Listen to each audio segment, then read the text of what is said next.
तो कैसे हैं आप लोग। आशा करता हूँ कि सही होंगे और अपने परिवार वालों के साथ खुशी से होंगे। मैं एक बार फिर आप लोग के सामने हूँ एक और कहानी लेके, जिसे सुन के शायद आप डरें या हो सकता है आप उस बात पे यकीन ना करें।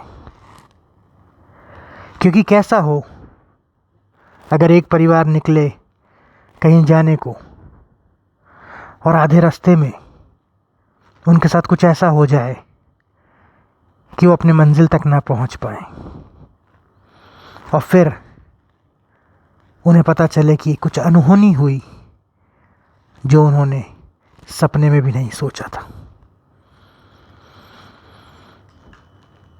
ये कहानी है एलेक्स और उसके परिवार की, जो पुणे से मुंबई के लिए निकले थे और उन्होंने पकड़ा था पुणे का हाईवे नंबर 53, जो कि कहते हैं कि हॉन्टेड है या भूतिया है। एलेक्स कई बार जर्नी करते थे, उनको घूमने का शौक़ था, तो अपने परिवार के साथ या कई बार अकेले घूमने निकला करते थे। कभी दिन में कभी रात में, अगर लंबी जर्नी है या लंबा सफ़र है तो रात को निकल गए ताकि सुबह पहुंच जाएं, और अगर पास में कहीं जाना है तो सुबह निकल गए कि दोपहर तक पहुंच के शाम तक पहुंच के आराम करें और फिर अगले दिन घूमें। हालांकि पुणे से मुंबई की दूरी ज़्यादा नहीं थी, मगर उस दिन एलेक्स कुछ काम में ज़्यादा फंस गए थे, इसलिए उन्होंने सोचा कि हम रात को निकलेंगे और पहुंच जाएंगे मुंबई, क्योंकि ज़्यादा दूर तो नहीं है। मगर उनको क्या पता था कि कुछ ऐसा होगा जो उन्होंने कभी सोचा भी नहीं था।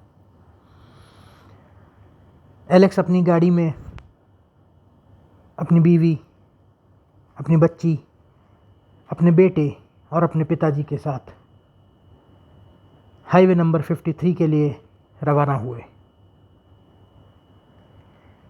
रात हो चुकी थी, करीब 11 साढ़े 11 बजे थे।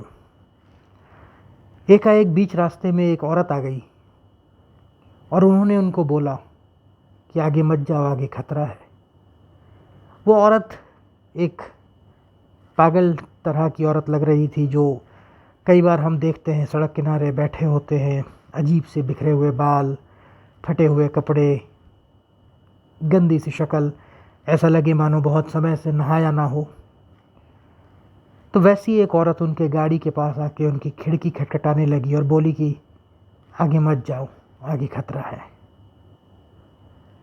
इतनी कोई रात नहीं हुई थी, तो एलेक्स ने सोचा कि कोई पागल होगी और उसने कुछ पैसे उसको दे के गाड़ी आगे बढ़ा दी। कुछ समय आगे चल के उन्हें एक पुलिस वाला मिला। पुलिस वाले ने बोला कि आप लोग इस रात कहाँ जा रहे हो, इस रास्ते पे इतनी रात को जाना मना है। तो एलेक्स ने बोला कि हमको बस मुंबई तक जाना है और हम पहुंच जाएंगे अगले 2 घंटे में, तो उसमें कुछ खतरा तो नहीं होना चाहिए। तो पुलिस वाले ने बोला कि नहीं, आप नहीं जा सकते और आप मेरे साथ मेरी चौकी में आइए। पुलिस वालों की बात कोई नहीं टालता। एलेक्स ने भी गाड़ी उस पुलिस वाले के पीछे पुलिस चौकी की तरफ रवाना कर दी, मगर एकाएक वो पुलिस वाला गायब हो गया।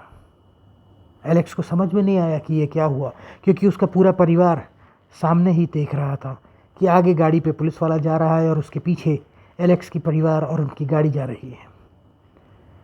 खैर, कुछ और समय बर्बाद किए वो लोग वापस आगे बढ़ गए अपने रास्ते पे, और एकाएक उनकी गाड़ी बंद पड़ गई।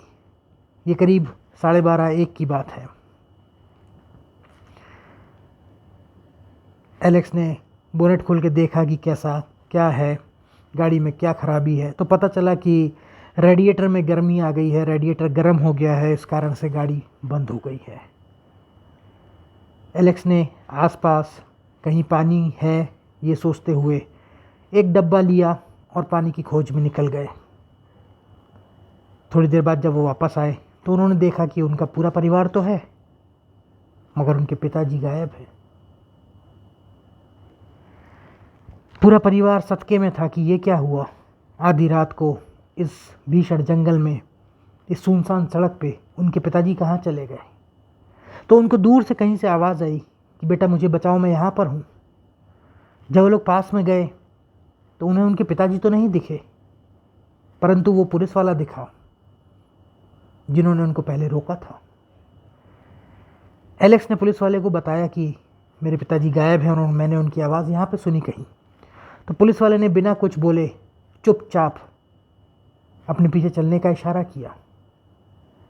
एलेक्स और उसका परिवार कुछ समझ नहीं पाया, लेकिन वो उस पुलिस वाले के पीछे चले गए। एक कमरे में जाके पुलिस वाले ने एलेक्स के परिवार को अंदर बैठाया और खुद दरवाज़ा बंद करके बदहवासी में बेतहाशा इधर उधर खिड़कियों पे और रोशनदान में देखने लगे कि कोई है तो नहीं। एलेक्स को और कुछ समझ में नहीं आया। उसने पूछा क्या देख रहे हैं आप, किससे डर रहे हैं, क्या हुआ। तो पुलिस वाले ने पूछा आप हैं कौन और इतनी रात को इस सड़क पे क्या कर रहे हैं। ये सवाल एलेक्स के लिए बड़ा अजीब था। एलेक्स ने बोला कि अभी हम मिले हैं, आपने कहा था कि इस रास्ते पे जाना मना है और आपने हमको पुलिस चौकी की तरफ चलने को कहा था और हम आपके पीछे चल रहे थे, लेकिन एकाएक आप गायब हो गए। पुलिस वाले ने कहा कि मैं तो आपसे पहली बार मिल रहा हूँ और ऐसा कुछ भी नहीं हुआ जैसा आप बोल रहे हैं। ये सुन के एलेक्स और उनका परिवार सदके में थे। तभी एकाएक दरवाजे पे खटखटाहट हुई। दरवाजे पे खटखटाहट होके पुलिस वाले ने देखा तो पाया कि एलेक्स के पिताजी बाहर दरवाज़ा खटखटा रहे हैं और बोल रहे हैं मुझे अंदर आने दो, मुझे अंदर आने दो। एलेक्स और उसके परिवार खुश था कि चलो उन्हें ज़्यादा परेशानी नहीं हुई और उनके पिताजी मिल गए। वो दरवाज़ा खोलने के लिए दौड़े ही तो पुलिस वालों ने रोक दिया कि नहीं, दरवाज़ा मत खोलना। एलेक्स को समझ में नहीं आया कि ये क्या चल रहा है। तो पुलिस वाले ने बोला रुको मैं बताता हूँ। पुलिस वाले ने दरवाज़ा खोला और खुद बाहर ना जाके एलेक्स के पिताजी को बोला आइए अंदर, और शर्त यह है कि आप पलके नहीं झपकाएंगे और आंखों में आंखें डालते हुए बात करते हुए आप अंदर आएंगे। इस पे एलेक्स के पिताजी एलेक्स की तरफ देख के बोले कि बेटा देखो ये पुलिस वाला क्या बोल रहा है, कैसे बोल रहा है, तुम्हारे पिता से ये इस तरह से बात कर रहा है, तुम चुप खड़े हो। एलेक्स को भी ये बात समझ में नहीं आई तो एलेक्स अपने पिता की ओर लपका, लेकिन पुलिस वाले ने उसको रोक दिया कि नहीं रुक जाओ। और रोते रोते एलेक्स के पिताजी फिर चले गए। पुलिस वाले ने दरवाज़ा बंद किया और बताया कि पुणे का हाईवे नंबर 53 हॉन्टेड है, यानी कि भूतिया है।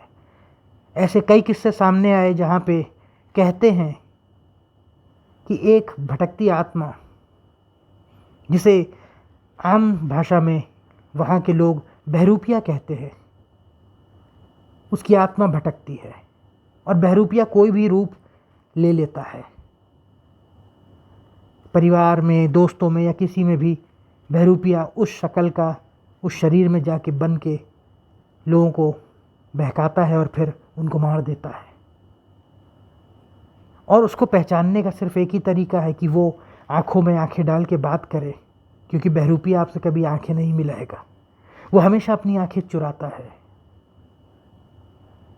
एलेक्स को इस बात पे विश्वास नहीं हुआ, लेकिन पुलिस वाले ने बताया कि ये बहुत बार हो चुका है और करीब 15 बार पुलिस वालों को सुबह के समय लाशें मिली हैं जिनकी आंखें गायब थी और वो मर चुके थे, और वो मौत कैसे हुई, क्यों हुई या किसने उनको मारा आज तक पता नहीं चला है। जैसे तैसे रात बीती, सुबह हुई। इस दौरान पुलिस वाले ने पुलिस दल को बुला लिया था और सुबह जब पुलिस दल आया तो उन्होंने पाया कि हाँ, जंगल में एक तरफ एलेक्स के पिताजी की लाश पड़ी हुई थी और उनकी भी आंखें गायब थी। एलेक्स और उनके परिवार को इस बात पे देख के बहुत आश्चर्य हुआ। वो समझ नहीं पाई कि क्या था, मगर जो भी था वो उनकी आंखों के सामने था।